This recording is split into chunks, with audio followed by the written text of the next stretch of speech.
Now, section 9.9, using second derivatives, is a really fiddly section to get your head around in the first place. The good news is that by the time we hit the exam, there's a straightforward method for being able to solve the questions.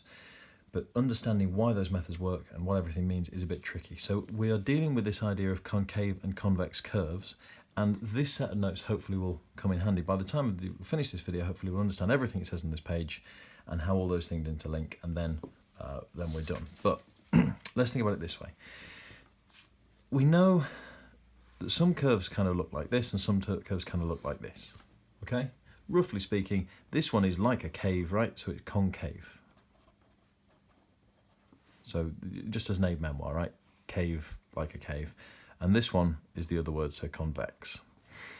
Now, what do we mean by sort of like this? Because, you know, a function like this, is that kind of like this? Or a function like this, is this sort of concave or convex? What we mean is it's sort of curving this way, right? Well, if it's curving that way, what we mean by concave then is that the first derivative here, look, is positive and getting smaller and getting smaller and getting smaller. And then the first derivative being the gradient, right? The gradient is positive and getting smaller until it gets to 0. Then the gradient goes negative and then goes very negative. So the first derivative is getting smaller. So the first derivative is decreasing. The first derivative is decreasing, okay? Now, if the first derivative is a decreasing function, if you remember back to year 12, then a decreasing function is one where the derivative of it is negative. So if the first derivative is a decreasing function, the derivative of this thing is negative. Well, the derivative of the first derivative is the second derivative. So concave means this sort of shape, roughly speaking. Formally, we mean the first derivative is decreasing. The first derivative is decreasing is the same as saying the second derivative is negative or less than or equal to 0, we'll say. Convex is the other way around. Here, the gradient is very, very negative and it gets towards 0. So going from very negative to only a little bit negative to 0, that's getting bigger, so that's increasing. Here the gradient is a little bit positive, a little bit more positive, is very, very big and positive. So the gradient is getting bigger, i.e. the first derivative is increasing. If the first derivative is increasing, that's the same as saying the second derivative is positive. Personally, I don't find it particularly helpful the way that they define this here. This is correct, what they've put in the book. But if you tell me, oh, I have a function and the second derivative is negative, I can't picture what that looks like. If you say I've got a function and the first derivative is decreasing, well, if my function's doing this, then I know the gradient is that much, and the gradient has to be getting smaller if it's going to be a decreasing function. So I can sort of picture the rest of the function a little bit better. For the first derivative to be decreasing, if I remember what decreasing means, it means that the derivative of it is negative, so then the rest of it follows, okay? So personally, this is what I remember when I'm thinking about concave and convex. One of them is with the first derivative decreasing, one of them is with the first derivative increasing. That's the bit that makes sense in my head, and then I can get from that must mean this, and from that must mean this. And then from remembering cave-like, then concave must be this one and convex must be this one. So I remember these ones tell me these ones, and then the names come from remembering which one shaped like a cave, all right? So we've got concave and we've got convex. Now, just to get the idea here, so this one obviously looks concave, and if you think about it, the first derivative is big, getting smaller, and the second derivative, in fact, is -2, so it's always concave. This one here, well, it doesn't look like a cave, and it doesn't look like an upside-down cave, but you can imagine that maybe if I drew the other part of the cave on here, you could see it's sort of, you know, it's not a cave, it's a convex sort of a shape, isn't it? And if we think about that, the first derivative, the gradient is very low and getting steeper and getting steeper and getting steeper. So the first derivative is obviously increasing. In other words, the second derivative must be positive. And then this one, concave here, convex here. So that's concave and convex. Now, the next thing we want to deal with here, so example 26, there's things like it. Find the interval where this function is concave is very like the questions we had last year. Find the interval where this function is increasing. It means instead of find the first derivative, we find the second derivative, and when is the second derivative either positive or negative. So in terms of solving the exam questions, these are really useful definitions. in terms of understanding what's going on, I'd suggest you think about first derivatives. In terms of solving exam questions, find where it's concave means find the second derivative and go for the second derivative is negative. All right? Now,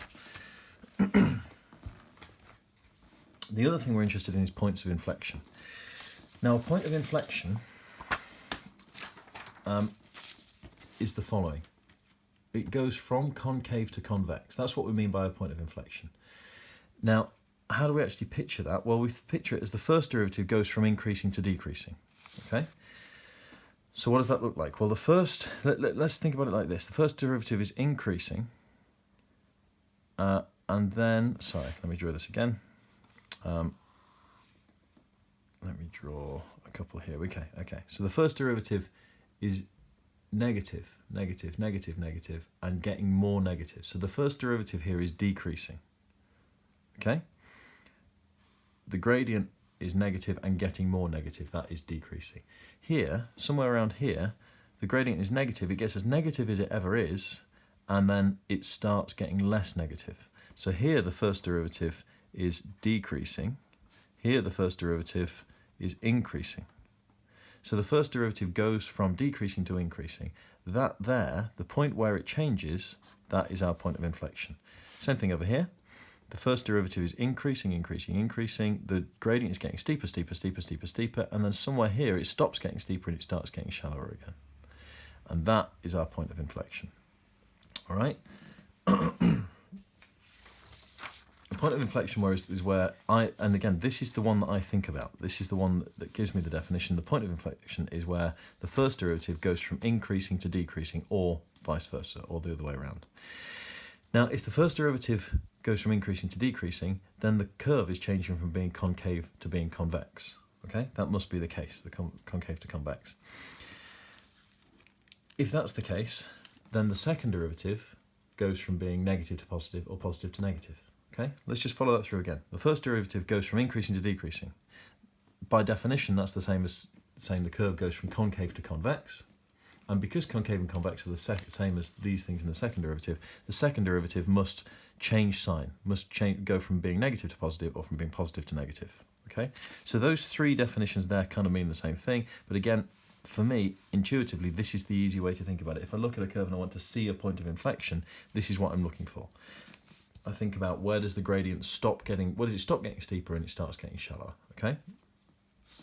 Now we're used to a point of inflection meaning something like this. The point on where, so here the gradient is positive, gets smaller and smaller and gets to 0, and then takes off again and gets positive and starts getting bigger. Now that sort of point of inflection, like on a cubic curve, hopefully you can see this curve here is a concave sort of a curve.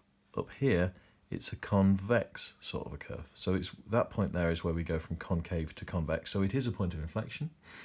What's happening to the first derivative? Well, here the first derivative is steep, big, positive, and getting smaller, so it's decreasing, and then it starts increasing again. So that there is a point of inflection as well, but it's a stationary point and a point of inflection. So that's why we've dealt with points of inflection before in year 12, but we didn't include this sort of point of inflection. So point of inflection can look like this. That's a stationary point, i.e. the first derivative is 0, and it's a point of inflection, or we can have this sort of situation, okay?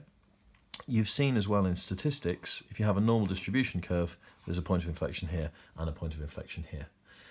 And they're at one standard deviation away from the mean, okay? So those are the other points of inflection. Sorry, these points of inflection are like these ones here. So, points of inflection, the first derivative goes increasing to decreasing, the second derivative changes sign. So in terms of solving the exam questions, we now have everything we need to have. I'm going to come back to this one in a minute, all right? In terms of solving the exam questions, you can be asked, where is a function convex, where is a function concave? So you find the second derivative, you ask, is it positive or is it negative? Where is there a point of inflection? You can be asked to find that. A point of inflection is where the second derivative changes sign. So you find the first derivative. You find the second derivative. You put the second derivative equal to 0, and you look where the second derivative equals 0, and then you check that there is a sign change. So if the second derivative is 0 when x is, well, never mind, let's say when x is 3, then you'd check the second derivative of 2.9, and you check the second derivative of 3.1, and you check that one of these is negative and one of these is positive. There needs to actually be a sign change. It's not good enough just to say the second derivative is 0. We've got to say there is a change of sign of the second derivative. Okay? Now, that is enough to answer all the questions on the exam, but let's have a think about this this situation as well, because this is another way to do it, which I think is more pleasing. So, let's think back to last year. If you have a function where you have a maximum or a minimum or a stationary point of inflection, then that maximum, well, what happens to the derivative of this function? Here the derivative is positive and it goes to negative. So at that x value, the derivative goes through the x-axis from positive to negative. Okay? So the derivative of this function, well, at that particular x value there, it's going from above the x-axis to below the x-axis. So at that particular x value, the derivative is negative. It's going in a negative direction, right? And then the opposite is true here. The derivative is going from negative to positive, so it's got to cross the x-axis in that direction. So locally to this point here, the derivative is positive. And at this point here, the derivative goes from positive to 0 back to positive. So positive to 0 back to positive. So the derivative of this function here, well, we've got a turning point, so the derivative of this function is a 0. Okay? So that is what you might remember from when we were classifying stationary points last year. Now, another way of seeing this is that these two are where the function goes from increasing to decreasing. A point of inflection is where the first derivative goes from increasing to decreasing. So if the first derivative goes from increasing to decreasing, we get this situation. If the first derivative goes from decreasing to increasing, we get this situation. So if that's the first derivative, this is the second derivative, and this is the third derivative. Okay? Now, these ones here, the first derivative is increasing, and then it stays increasing. So, in our function, the first derivative goes from increasing to decreasing, so there would be a point of inflection in our function. The first derivative goes from decreasing to increasing, so there would be a point of inflection in our function. Here, the first derivative goes from increasing to increasing. There's not a point of inflection in the function.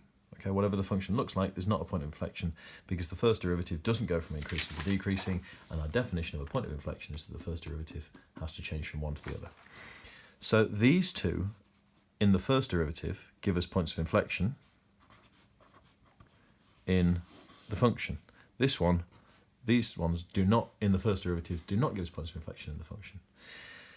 The first derivative gives us this, means the second derivative gives us this, means the third derivative gives us these things. So what we can say is this. For a point of inflection, we need the first derivative equal to 0, the second derivative equal to 0, but the third derivative not equal to 0. This one, the third derivative being 0, would mean we don't necessarily have a point of inflection. So another way of doing these points of inflection question, you don't have to remember all of that every time. Hopefully you understood it, or if you didn't, you can go back and rewind and watch it again. But you don't have to remember it every time. What you have to remember is another way of checking for points of inflection is second derivative equals 0, third derivative not equal to 0. Okay? The way most people do it, probably the quickest way, is second derivative equal to 0, second derivative changes sign, goes from positive to negative. In other words, find the point where it equals 0 and then check a little bit to the left and a little bit to the right and check there's a change in sign. Another way of doing it, find the second derivative, put it equal to 0, find the third derivative at the same point and check that it's not equal to 0. Okay, that is that fiddly nasty section out of the way. Good luck with all that.